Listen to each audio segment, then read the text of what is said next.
Jeg står her med Ulla og Bjørk fra EAL, og jeg vil gerne starte med at høre jer, hvorfor I er her, og hvad er jeres baggrund for det her? Jamen, jeg er her forbi, fordi at, det var en kærkommen lejlighed til at både hilse på et par af studerende fra datamaluddannelsen, som er med i projektet, og så også for at hilse på lærergruppen. Jeg kommer fra datamaluddannelsen, kan jeg lige sige. Ja. Ja, jeg kommer også fra datamaluddannelsen, og det har egentlig været meningen, at jeg skulle herud og også kigge og også egentlig at deltage lidt, fordi jeg synes, at det er utrolig vigtigt, at vi får noget samarbejde, og fordi vi har så meget de to uddannelser at give hinanden. I forbindelse med samarbejdet, der kan jeg så spørge jer, hvad I tror, sådan et projekt som det her, det betyder for skolen og for de studerende, der går her?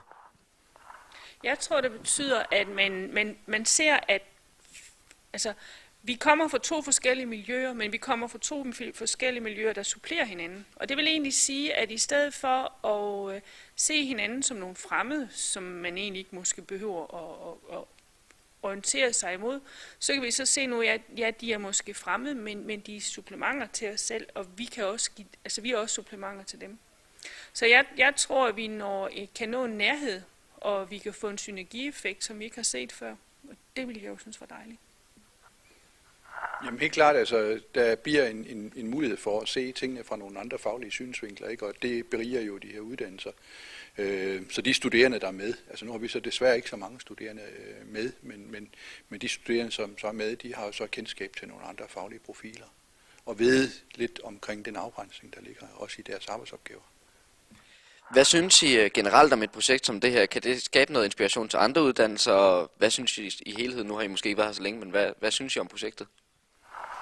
Jamen, jeg kender ikke alle detaljerne i den formulering, der er lige omkring det her konkrete projekt. Jeg kender overordnet nogle af de problemstillinger, som man arbejder med ude på sygehuset, ikke?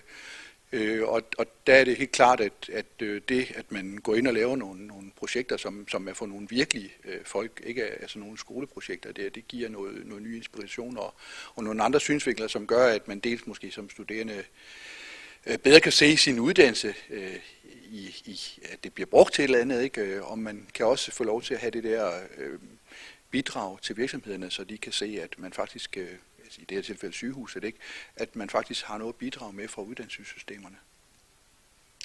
Jamen, jeg synes jo, det er dejligt. Jeg synes, det er en sindssygt god idé, og jeg tror virkelig, at det er noget, vi kan bruge mange steder. Ikke? Det der med, at man kan og vil og tør her gå i gang med så stort projekt, det synes jeg er fedt. At når man der er flere uddannelser, som ikke er med her, ikke, som sagtens kunne have været med, altså hele den her sundhedsdel af det, som så ikke er en del af EL, sygeplejerske uddannelse osv., der kunne man sikkert have lavet nogle projekter, som også kunne have givet de der synsvinkler på, ikke? Og det kunne måske ovenikøbet have gjort, at man, altså hvis man har haft noget sygeplejerske inden, ikke, så havde man måske også haft nogle af dem inden som sparringspartner. Nu kunne jeg forstå, at der render en enkelt sygeplejerske rundt, ikke? Men så kunne man have haft en hel masse sygeplejerske inden, som er under uddannelse, ikke? Og som igen måske kunne give nogle nye synsvinkler. Så de her projekter kan godt bære videre, hvis man gør dem lidt større, ikke? Tusind tak skal I have.